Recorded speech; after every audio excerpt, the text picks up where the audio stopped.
qu'est-ce que tu fais, frère? Tu manges, là? C'est le mois du ramadan, le soleil est même pas encore couché. Mais vas-y, mais c'est bon. C'est bon quoi, t'es sérieux, là? Mais je vais pas à la mosquée, je fais pas la prière, je lis pas le Coran, je vais pas faire le ramadan, faire l'hypocrite. Mais justement, non, frère, c'est le moment de te rattraper. Tu sais bien qu'Allah fait miséricorde à ceux qui jeûnent le mois du ramadan. C'est ce que le prophète Mohammed, paix soit sur lui, nous a enseigné, frère. Mais qu'est-ce qu'elle va penser, ta mère? Ma mère, ça m'empêche pas de l'aimer, de la respecter, ma mère. De la respecter? En lui mettant l'archouma comme ça? Franchement, ami, t'as changé, hein, depuis que tu fréquentes ton pote, le chrétien, là, engagé, là. Méfie-toi que c'est pas Chétan qui te l'envoie pour détourner de la vérité. Méfie-toi, Amine, méfie-toi. Mais arrête, Youssouf, il est clean, ce gars-là. Il a jamais dit de mal sur personne. Tiens, c'est pas ton pote chrétien, là-bas, qui arrive?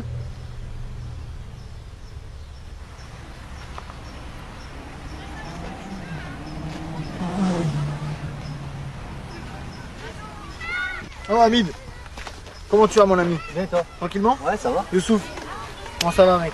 Ça va, ça va. Pas trop dur le jeûne? Alhamdoulilah, ça va. Ça va? Et ta maman, là comment ça va ses jambes? Ça va mieux?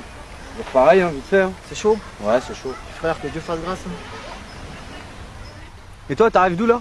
Bah tu vois la petite dame du 3e là qui promène son chien là, le matin là, Ouais. celle qui est un peu malade là. Ouais. Bah tu vois je suis parti la voir, je lui ai parlé de Jésus, ce qu'il est venu faire pour nous, tout ça. Et elle a voulu accepter Jésus dans son cœur. Et du coup je lui ai proposé si on pouvait prier ensemble. On a prié ensemble et Dieu frère l'a complètement restauré, Dieu l'a complètement guéri. Et alors? Et alors? Mais Dieu est merveilleux. Allah est grand, elle a fait ce qu'il veut, y a rien d'étonnant là-dedans. T'as déjà vu ça à la mosquée? Guéri, t'as dit? Tiens, mais au fait, Youssouf, tu devais me rappeler, par rapport à la discussion qu'on avait eue la dernière fois, là. Tu devais interroger l'imam, t'as eu le temps? Non, j'ai pas eu le temps. Et les sourates que je t'avais demandé de lire, t'as eu le temps?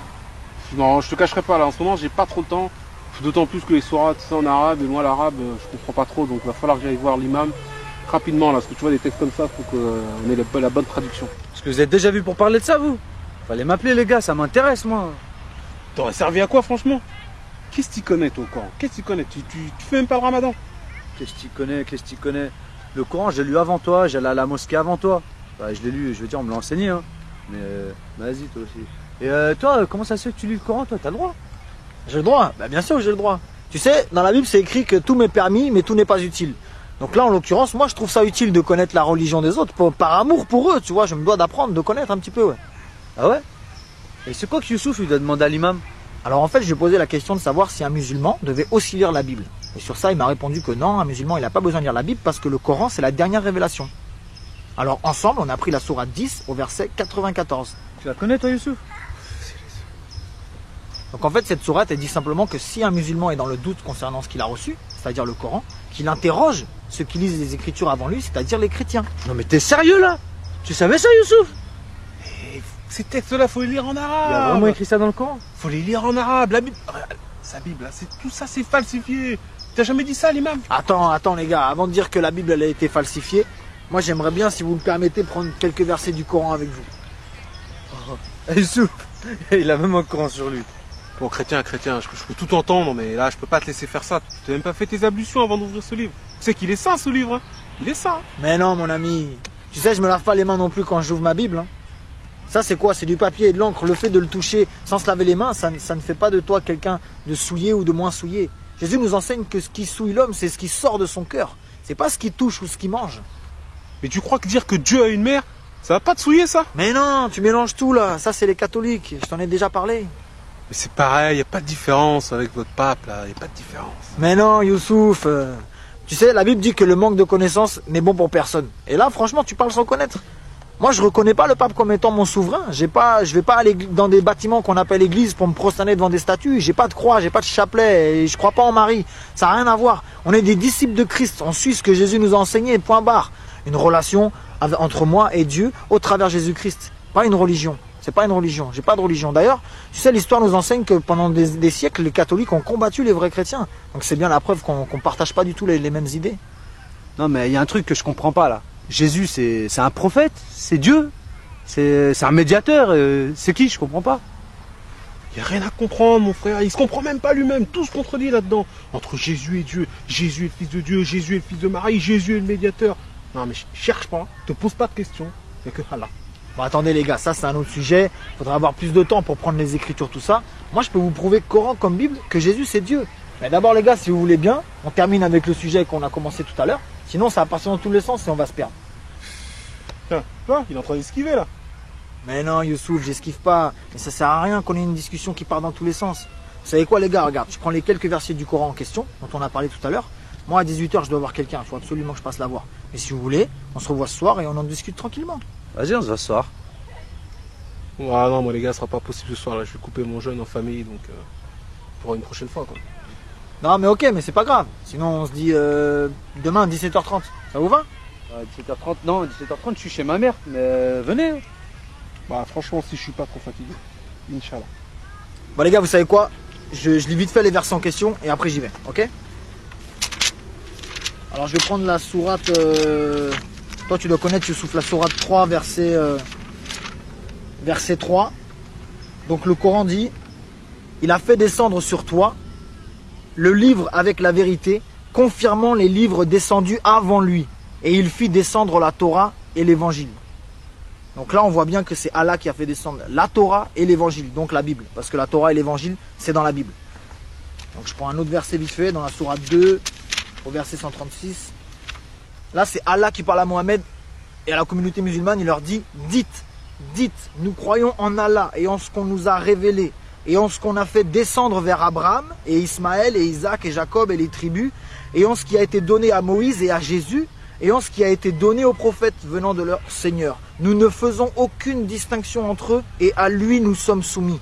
Donc là Allah dit bien, un musulman ne doit pas faire de distinction entre le Coran et la Bible parce que la Torah et l'évangile c'est la Bible. Donc là c'est un ordre qu'Allah donne à la communauté musulmane en leur disant de ne pas faire de différence entre ces livres-là. Donc quand Youssouf, tu me dis que non, en fait finalement je préfère prendre le dernier livre qui est le Coran, c'est comme si tu faisais une préférence entre le Coran et les autres. Alors qu'Allah dit ne faites aucune distinction entre eux. Tu vois? Vite fait, je prends une autre sourate. Donc la 5 au verset sourate 5 au verset 46. Et nous avons envoyé après eux Jésus, fils de Marie, pour confirmer ce qu'il y avait dans la Torah avant lui. Et nous lui avons donné l'évangile où il y a guide et lumière pour confirmer ce qu'il y avait dans la Torah avant lui et un guide et une exhortation pour les pieux. Donc là, le Coran nous atteste bien les gars que dans l'évangile, c'est bien une lumière et un guide pour les gens qui croient. Et vite fait une dernière les gars, je vous laisse, franchement j'ai pas le temps, je suis désolé. Dans la même sourate 5 au verset 68, dit « Ô gens du livre, vous ne tenez sur rien tant que vous ne vous conformez pas à la Torah et à l'évangile et à ce qui vous a été descendu de la part de votre Seigneur. » Je relis juste ça. Vous ne tenez sur rien tant que vous ne vous conformez pas à la Torah et à l'évangile. Donc voilà. Ok les gars? Bon là faut que je vous laisse parce que j'avais dit à la personne 18h. Ce que je fais c'est que les versets qu'on a lus ensemble, là, les références, je vous les écris sur un petit bout de papier. Comme ça ce soir si vous avez le temps, vous méditez dessus. Et demain quand on se voit, on en rediscute. Tranquille. Ok? Yes. Ok. C'est cool Amine? C'est cool. Ah c'est cool. Youssouf, à demain. À demain. Que Dieu nous conduise les gars. Vas-y, pareil. Allez, bonne soirée, à bientôt. Ciao.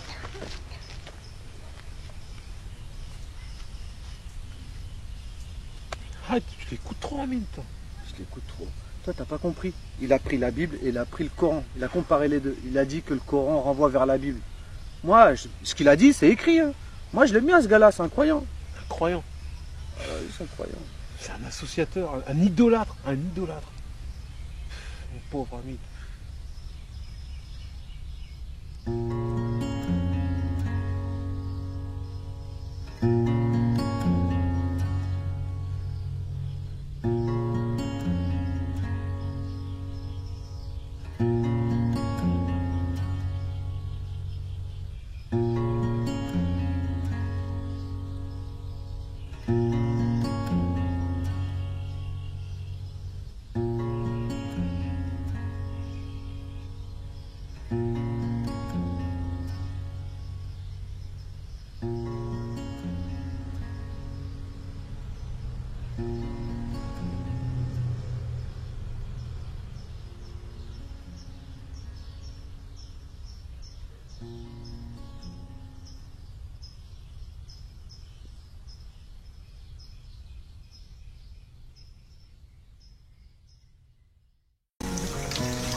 There is a river, the streams make blood.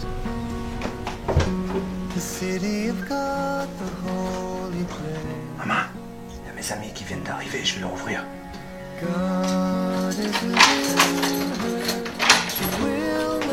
Oh Comment tu vas, Amine? Ça va bien et toi? La forme? Ouais, vas-y, rentre. Merci.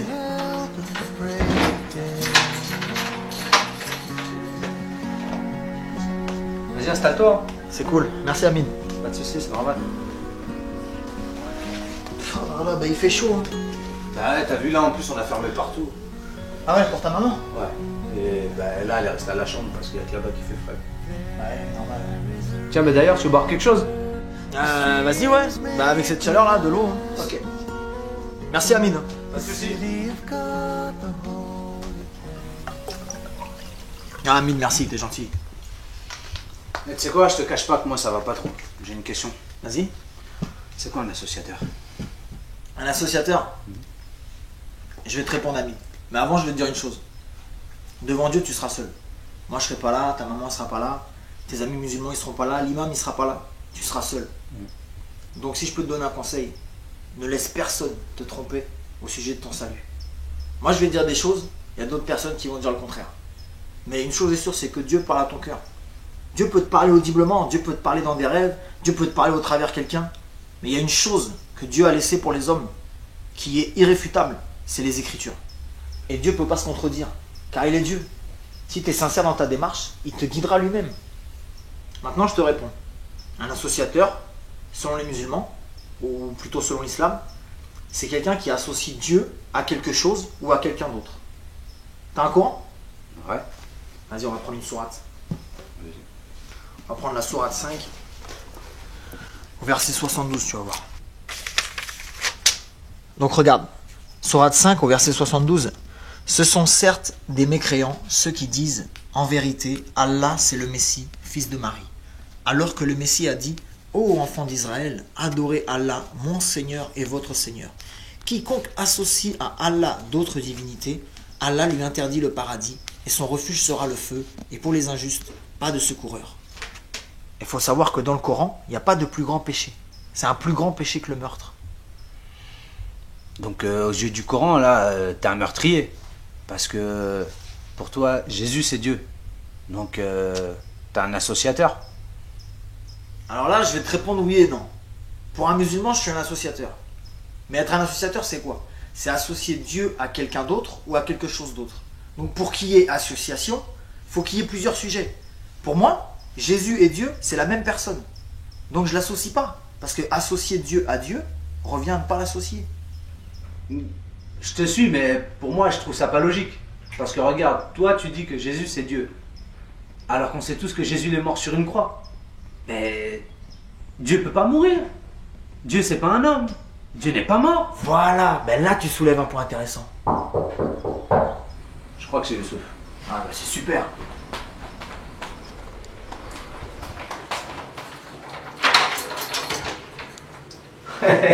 Oh, ça va? Ça va? Salam alaikum. Alaikum salam. Ça me fait plaisir que tu sois venu. Ça a été hier? Ah, ça a été. Vas-y, viens, on est en train de partager. Youssouf, comment tu vas? Ça va et toi? Tranquillement? Quoi? Vas-y, pose-toi. Et on disait quoi, nous, d'ailleurs? Ouais, je disais que t'as soulevé des points intéressants. En fait, c'est qui t'a dit que Jésus il était mort sur une croix? Bon, je sais pas, tout le monde dit ça. C'est reparti. Ok, ben là tu vois, dans ce que t'as dit, il y a déjà un problème. Est-ce que tu crois que le Coran c'est le dernier livre? Celui qui est descendu pour confirmer l'évangile et la Torah? Bah ouais, on a lu ça hier en plus. Voilà. Tu crois en ça, Youssouf? Bien sûr, le Coran c'est la dernière révélation. Ok. Ben si ces trois livres-là viennent du même Dieu, ces trois livres-là ne peuvent pas se contredire. Parce que Dieu ne se contredit pas. On va prendre un verset ensemble. Dans Jean 19, au verset 17, la Bible dit « Jésus, portant sa croix, arriva au lieu du crâne qui se nomme en hébreu Golgotha. C'est là qu'il fut crucifié et deux autres avec lui, un de chaque côté et Jésus au milieu. » Vous croyez en ça, les gars? C'est écrit. Le Coran dit que la Bible, c'est la parole de Dieu. Bah ouais, c'est... Ouais. Ok, on va prendre le Coran maintenant. La sourate 4, au verset 157. « Et à cause de leurs paroles, nous avons vraiment tué le Christ, Jésus, fils de Marie, le messager d'Allah. Or, ils ne l'ont ni tué ni crucifié, mais ce n'était qu'un faux semblant. Et ceux qui ont discuté sur son sujet sont vraiment dans l'incertitude. Ils n'en ont aucune connaissance certaine. Ils ne font que suivre des conjectures et ils ne l'ont certainement pas tué. Donc là, les frères, il y a un sérieux problème. Toute la Bible dans son intégralité, elle nous présente Jésus comme étant celui qui a été crucifié, mort à la croix pour nous, afin que lorsqu'on meurt, nous les hommes, on puisse avoir accès au ciel. Et le Coran vient 600 ans après, et il nous dit que non, il n'a pas été crucifié. Et que sur la croix, c'était quelqu'un d'autre. Mais c'est chaud là, ça se contredit complètement. Ben oui, c'est chaud, Amine. On fait comment là maintenant? Comment ça, on fait comment? C'est falsifié tout ça, Amine. Je te l'ai déjà dit, la Bible, elle est falsifiée. Youssouf, frère, à ton avis, Dieu veut conduire les hommes à la vérité ou à l'égarement? À la vérité, bien sûr. Mais alors pourquoi il nous demanderait d'aller lire un livre si celui-ci a été falsifié? Ça n'a pas de sens. S'il est Dieu, il savait à l'avance que les Écritures allaient être modifiées. Si ça serait le cas, il t'aurait recommandé de jamais ouvrir la Bible parce qu'elle est fausse. Mais là, bizarrement, il dit aux musulmans d'aller lire la Bible. Donc selon toi, Dieu veut volontairement égarer les gens. On a lu les sourates hier où Allah disait d'aller lire la Bible.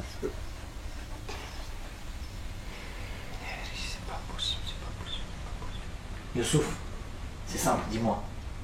T'as déjà eu des fausses chaussures requins du marché au bled là? Bah, bien sûr, quand j'étais plus jeune. C'est quoi le rapport? À ton avis, tu penses que les vraies chaussures sont sorties avant les fausses ou après les fausses? Bah, avant, c'est évident. La falsification, ça vient après l'original. Bon ben voilà. Comment on peut dire que la Bible soit la falsification alors que ces derniers textes datent de 600 ans avant le Coran? Franchement, c'est chaud. Hein. Tout ce que tu nous dis depuis tout à l'heure, c'est vraiment chaud. Mais par contre, il y a un truc que moi je comprends pas parce que tu nous dis que en fait l'homme il a accès au ciel parce que Jésus a été crucifié. Et le rapport c'est quoi? Ça c'est une bonne question ça. En plus c'est très important. Je vais te répondre. Dans Jean 3, au verset 16, car Dieu a tant aimé le monde qu'il a donné son Fils unique afin que quiconque croit en lui ne périsse point mais qu'il ait la vie éternelle. Non, non, non. Arrête-toi, arrête-toi. Le Coran est clair là-dessus. Dieu n'a pas de fils. Attends Youssouf, je sais pourquoi ça te choque, mais t'as pas compris. Quand la Bible emploie le mot fils, ça ne veut pas dire que Dieu est descendu vers une femme pour avoir des relations intimes avec elle, en l'occurrence Marie. Mais Dieu lui-même a fait habiter son esprit dans Marie pour qu'au travers elle, il puisse naître comme un homme, semblable à tout autre homme, mais né de l'esprit de Dieu. Voilà pourquoi on dit Jésus est le Fils de Dieu, parce que Dieu l'a engendré de son esprit, non pas par un acte physique. C'est pour ça que Jésus c'est le seul homme ou le seul prophète qui n'a pas de père biologique. Attends, tu t'égares. Adam aussi n'avait pas de père. Le Coran nous enseigne que le miracle de Jésus, c'est le même que celui d'Adam. Ben oui, mais c'est vrai ça. Allah fait ce qu'il veut. Hein. Mais ça servira à quoi Dieu de descendre comme ça? Ok. Youssouf, comment Dieu a créé Adam? Comment il l'a créé? Tu fais ce qu'il veut, je t'ai dit. Ouais, ok. Mais qu'est-ce qu'il a utilisé pour le créer?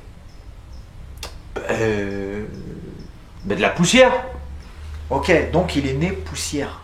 On connaît tous cette grande citation biblique quand Dieu parle à Adam, qui lui dit tu es né poussière et tu retourneras à la Poussière. Ok, ben on va prendre une sourate maintenant. La sourate 4 au verset 171.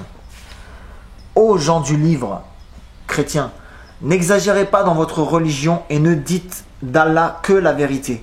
Le Messie, Jésus, fils de Marie, n'est qu'un messager d'Allah.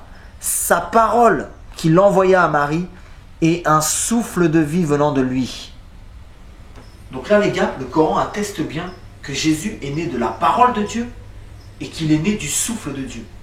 Et ce mot-là, souffle, en hébreu et en arabe, c'est le même mot qui désigne le mot esprit. Donc on voit que Jésus est né de l'esprit de Dieu. Donc si on reprend pour Adam, tu es né poussière et tu retournes à la Poussière. Mais pour Jésus, tu es né esprit de Dieu et tu retournes. Esprit de Dieu. Voilà, Jésus, c'est l'esprit de Dieu dans un corps humain. Donc c'est Dieu lui-même incarné. Voilà pourquoi Jésus, c'est le seul homme de toute l'humanité qui n'a jamais péché, attesté par le Coran et attesté par la Bible. Parce que Dieu ne pêche pas, c'est contre sa nature. Mohamed aussi, il pêche pas. Il n'a jamais péché. T'es sûr, Youssouf? Renseigne-toi bien sur sa vie dans les hadiths. Et tiens, on va prendre un verset ensemble. C'est la sourate 40 au verset 55. Donc c'est Allah qui parle à Mohammed. Endure donc, car la promesse d'Allah est vérité.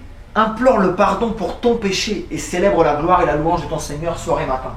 Donc si Allah demande à Mohammed d'implorer le pardon de son péché, c'est parce qu'il avait péché. Et Hamid, tout à l'heure tu avais une question. Ouais, en fait, ma question c'est pourquoi Dieu il a envoyé Jésus ou pourquoi Jésus s'est envoyé lui-même. Hamid, tu vois bien que ça tient pas debout son histoire. Dieu se sera envoyé lui-même. Ça n'a pas de sens, Hamid. Oh!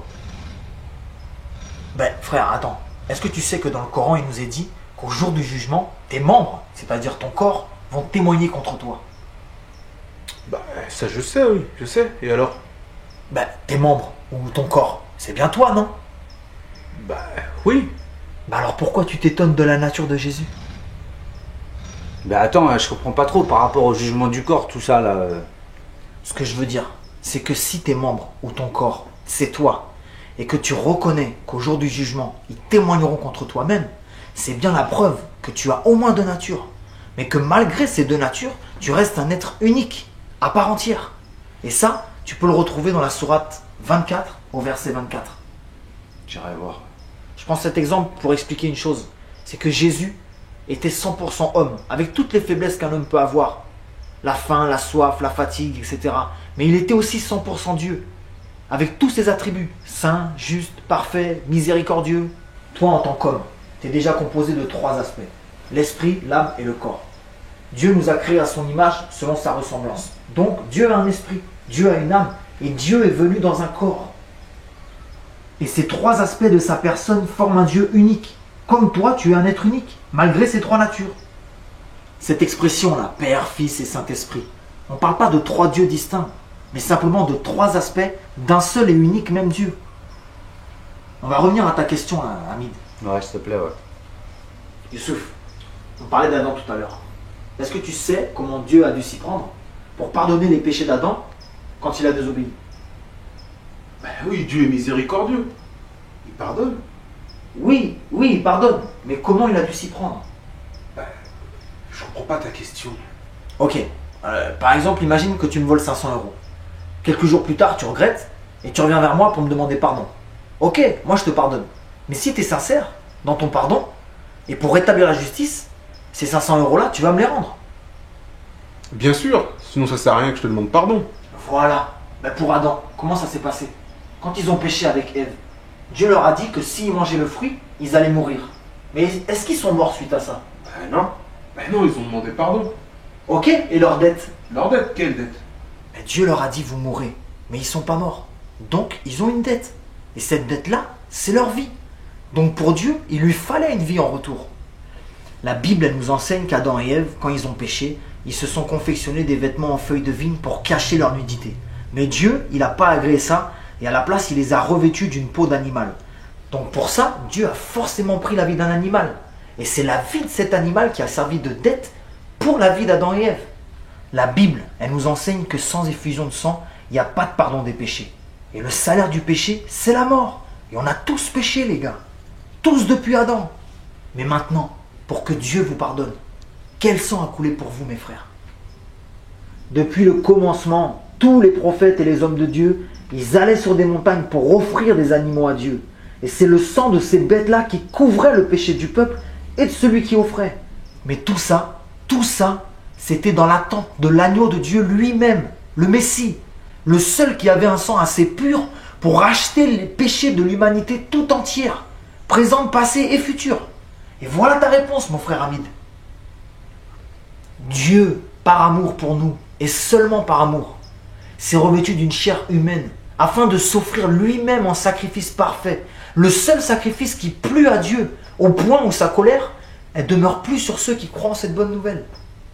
Et la Bible dit que celui qui a le Fils a la vie, mais celui qui n'a pas le Fils n'a pas la vie, et la colère de Dieu demeure sur lui.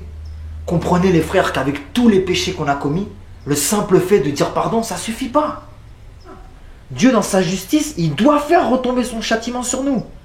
Mais la Bible dit que ce châtiment-là, il l'a fait retomber sur Jésus. Autrement dit, sur lui-même. dans un corps qui ressent toutes les douleurs et toutes les souffrances. Jésus a souffert pour nous, les frères. Et il est mort à notre place. Et tout ça parce qu'il nous aime. Dieu nous aime. Et t'as des versets de tout ce que tu dis là? Mais bien sûr, regarde, on va prendre Romains 5 là. Tu peux lire, Amine? Ouais. Regarde, au verset 8. Mais Dieu prouve son amour envers nous, en ce que, lorsque nous étions encore des pécheurs, Christ est mort pour nous. Oh, c'est mon alarme.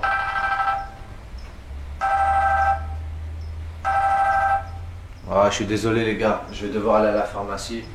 Je dois aller chercher les médocs à ma mère. Vous voulez m'accompagner? Ah oui? Bah vas-y, on y va, bien sûr. Ouais, c'est cool. Ça va pas être possible pour moi, mais... Bon, on était bien là pourtant. C'est pas grave, je te permettra d'autres occasions, c'est pas grave. Ok, ben attendez-moi, je reviens. J'allais pour 5 minutes, je vais me changer. Ça fait plaisir. C'est cool. Bon, tout sauf, on te laisse là. Ouais, bon, Amine, À bientôt mec. je te remercie. Ciao, ça fait. À bientôt. À bientôt, Inch'Allah.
When the Lord had brought our captives home, back again to Zion, we were filled with songs of joy, our mouths were filled with laughter. We were like men who dreamed.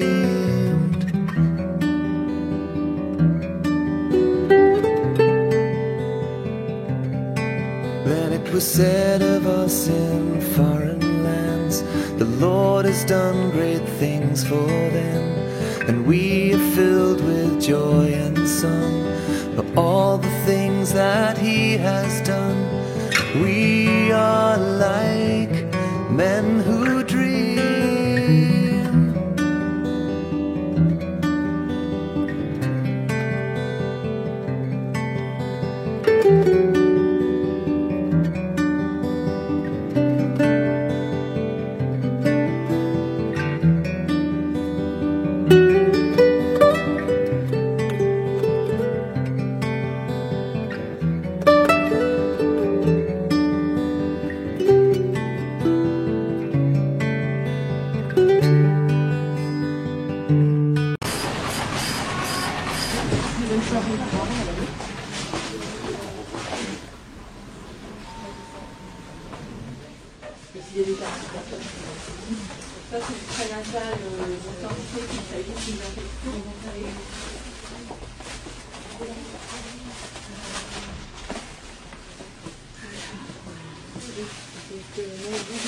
Tiens, voilà Annie.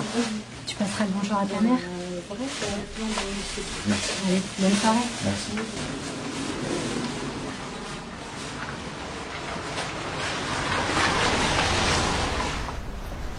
Oh, Amine! Oh! Oh! Ça fait longtemps! Ah oui, ça fait un bail. Tu fais quoi là? Tu es chez ma mère? Je t'accompagne un peu? Vas-y, viens. Ah, ça fait plaisir! Alors ça va toi? Ouais, ça va. Toujours pareil, hein. Médoc. Frère, faut garder la foi, frère. Rien n'est impossible à Dieu. T'as raison. Hein? Bah oui, t'as raison. Bah oui, frère. Et tu sais quoi? Ça me fait plaisir de te voir. Moi aussi, je suis content de te voir. Sérieux? Bah oui. Oh, purée. On se pose là? Ouais, si tu veux. Bah, c'est bien ça. Tu sais que je suis content de te connaître, toi. Bah, moi aussi, je suis content, Amine. Pourquoi tu me dis ça? Pourquoi? Ouais. C'est un peu compliqué, tu vois. Je t'ai jamais parlé de ça, mais quand j'avais 17 ans, mon père il est décédé et j'avais pris la décision de me mettre à fond dans l'islam. En fait, c'est le seul moyen que j'ai trouvé pour pouvoir honorer sa mémoire, tu vois. Et donc j'ai mis un terme à certaines relations, j'ai arrêté toutes mes bêtises, j'ai arrêté de boire, de fumer, tout le tralala, tu connais. Et franchement, j'ai passé 5 bonnes années dans l'islam. Je faisais mes prières, je faisais mes jeûnes, j'allais à la mosquée. On m'enseignait le Coran, j'étais motivé. J'ai arrêté mes mauvaises fréquentations, mes potes ils me disaient que c'était bien, ils ont compris. Maintenant tout ça, je te dis vrai. Si je suis sincère avec moi-même, je peux pas dire que je sais qui il est, Dieu. Je le connais pas. Je peux pas te dire que je sais qui il est. Et mon père, quand il lui restait un petit peu de temps, il était sur son lit de mort. Moi j'étais là, j'étais en pleurs. Je lui ai posé la question, je lui ai dit, papa, tu vas où maintenant? Il m'a répondu, Allahu Akbar. Ouais, ce qui veut dire Dieu seul sait, quoi. Et ça m'a bouleversé. Mon père, il était pratiquant, intègre dans l'islam. Et même lui, il ne savait pas où il allait. Et j'ai gardé ça au fond de mon cœur. Mais je sentais que c'était pas normal. Et dans ma quête spirituelle, j'ai rencontré plein de monde. Des jeunes, des vieux. Et tous, ils m'ont répondu la même chose. Allah Warem. Mais toi, mon frère, j'ai l'impression que tu connais Dieu. J'ai l'impression que tu sais qui il est. J'ai l'impression qu'il est avec toi. Et t'as l'air sûr de toi au niveau de tout ce qui se passe après la mort. Ça me fait bizarre, tu sais. Mais je sais pas. Tu dis que Dieu c'est ton père. Tu dis que c'est un Dieu d'amour. Et ce Dieu d'amour, moi je l'ai pas trouvé dans le Coran. Et c'est pas non plus comme ça qu'on me l'a enseigné. Ah, frère. Tu te souviens du verset qu'on a pris chez ta maman la dernière fois? Ouais. C'est dans Romains. La Bible dit que Dieu, il a prouvé son amour envers nous. Parce que lorsque nous étions encore pécheurs, Christ est mort pour nous. Et la Bible nous enseigne que Dieu est amour. C'est-à-dire que l'amour, c'est Dieu. Et le Dieu de la Bible, c'est le Dieu d'amour. Et Dieu nous l'a démontré. Dieu nous aime, frère. Dieu t'aime, Hamid. Et la manifestation de cet amour, c'est la personne même de Jésus-Christ. Voilà pourquoi celui qui ne reçoit pas Jésus rejette inévitablement l'amour de Dieu dans sa vie. Et tout ce qui va avec, y compris la vie éternelle. Jésus lui-même a dit, je suis la résurrection et la vie. Donc il est la vie éternelle. Maintenant, une chose est sûre, celui qui ne rejette pas cet amour, mais qui au contraire le reçoit, c'est-à-dire qui reçoit Jésus, sera inévitablement rejeté par les autres. Et moi-même, je suis passé par là, ça c'est inévitable. Ben ouais, mais moi c'est pareil, ça m'énerve ça. Aujourd'hui je fume plus, je bois plus, et je fais plus n'importe quoi. Et j'ai quand même gardé certaines valeurs de l'islam, et ma mère elle est contente de ça, tu vois. Mais les mecs là qui squattent, qui vendent, mais ça sera eux les premiers à parler demain. Déjà quand ils me voient avec toi... Bah, tu serais surpris de voir que c'est pas forcément eux justement. Mais bon, quoi qu'il en soit, faut leur pardonner. Faut pas leur en vouloir parce qu'ils savent pas ce qu'ils font. Nous, le seul jugement qu'on doit craindre, c'est le jugement de Dieu. Mais frère, là je vais devoir te laisser là. Bah attends, t'es sérieux là? J'ai plein de questions moi. Amid, faut que j'y aille, moi j'ai un temps de prière avec les frères là. Et viens avec moi si tu veux. On s'est rentré dans 2 heures pour les médocs à ma mère. Ben oui, on sera rentré, je te ramènerai, t'inquiète pas, allez viens. Vas-y.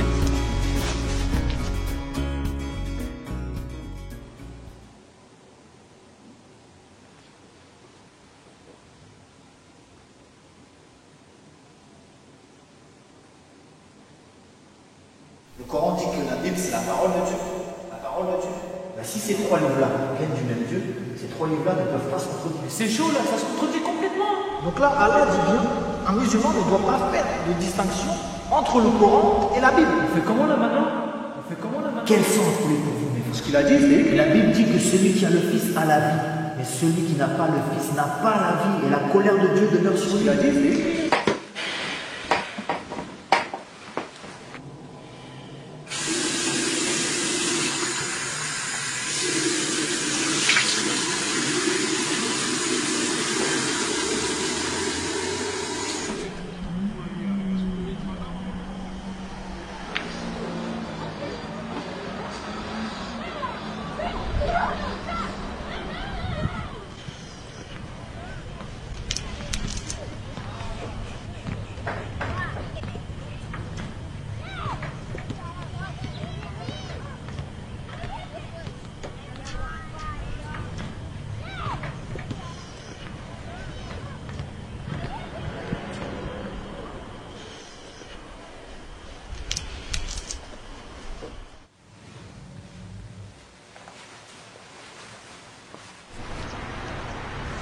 Garez là, Hamid.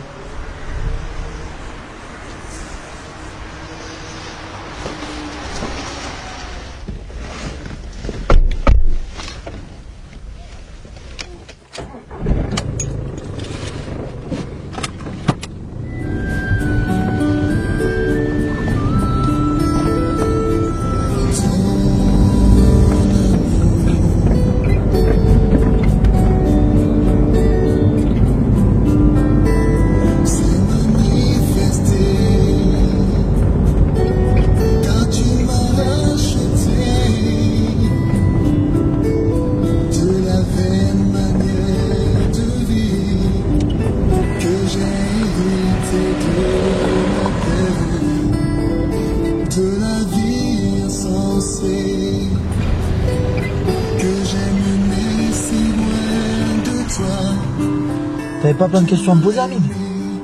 Ouais, mais je savais pas qu'il y a des chansons pour Dieu comme ça, là. Je peux monter le volume? Bah oui, vas-y, bien sûr.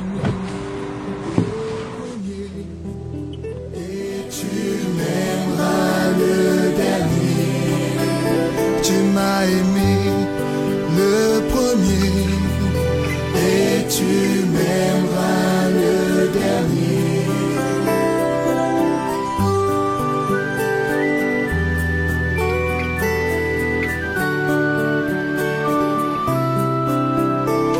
Moi je sais que ce n'est pas par de l'argent ou de l'or que j'ai été racheté, de la vaine manière de vivre que j'ai hérité, mais par le sang précieux de Christ, comme des agneaux sans défaut, sans tache et prédestiné avant la fondation du monde. Tu m'as aimé.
Dieu, parle-moi.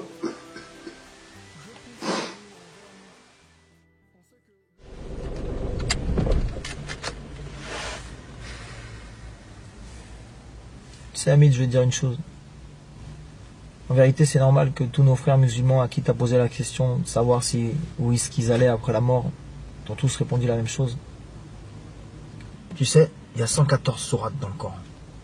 Et il n'y a aucun verset qui atteste avec certitude qu'un musulman ira au paradis après sa mort. Il y a certes des versets qui vont te dire que si le poids de tes bonnes actions dépasse celui de tes mauvaises, tu iras au paradis. Mais tu vas voir que quelques versets plus loin, il nous est dit que dès sa naissance, l'homme est ingrat devant Allah. Donc en gros, un exemple, si moi je suis né blanc, j'ai beau faire toutes les séances de bronzage que je veux, je ne serai jamais un homme noir. Ouais, je comprends ton exemple. Bah là, c'est pareil. Si tu es né dans le péché, tu as la nature du péché en toi. Tu as beau faire toutes les bonnes actions que tu veux, tu restes un pécheur. Mais la Bible dit que justement, cette nature pécheresse, Jésus l'a pris sur lui. Il a été la cloué à la croix et il nous a donné sa nature à lui qui est sainte, pour qu'on soit sauvé. Jésus en hébreu se dit Yoshua. Ça veut dire Dieu sauve. Voilà pourquoi sans Jésus, C'est impossible d'aller au ciel. On est tous contaminés depuis Adam, frère. Dieu voulait un sang pur, comme je te disais l'autre jour, pour nous laver complètement. Jésus a accepté de payer ce prix-là, frère. C'est pour ça que c'est pas difficile pour moi de dire que je l'aime ou de dire qu'il est mon père. On y va? Ouais, vas-y, on y va.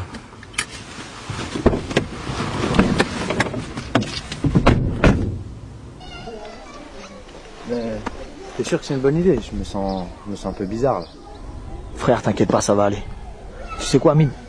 Je sais que t'as pris conscience que Jésus a été crucifié il y a 2000 ans. C'est un fait, c'est une réalité. Mais la Bible dit que 3 jours après sa mort, il est ressuscité. Et c'est pas une légende, frère, c'est du concret. Il a vaincu le plus grand adversaire de l'homme, frère. La mort. C'est pas juste un simple prophète qui peut faire ça. Jésus, frère, il vit aujourd'hui. Et s'il vit, tu peux le rencontrer. Il y a beaucoup de nos frères musulmans qui ont vécu ça. Il y en a même qui ont eu la grâce de voir le Maître apparaître dans leur chambre, frère. Jésus est vivant, frère. Et moi, je suis persuadé qu'il veut que tu expérimentes son amour. On y va? Ouais. Allez. Attends. Et je dois faire quoi, moi? C'est quoi le programme? Le programme? C'est Dieu qui fait le programme ici, frère.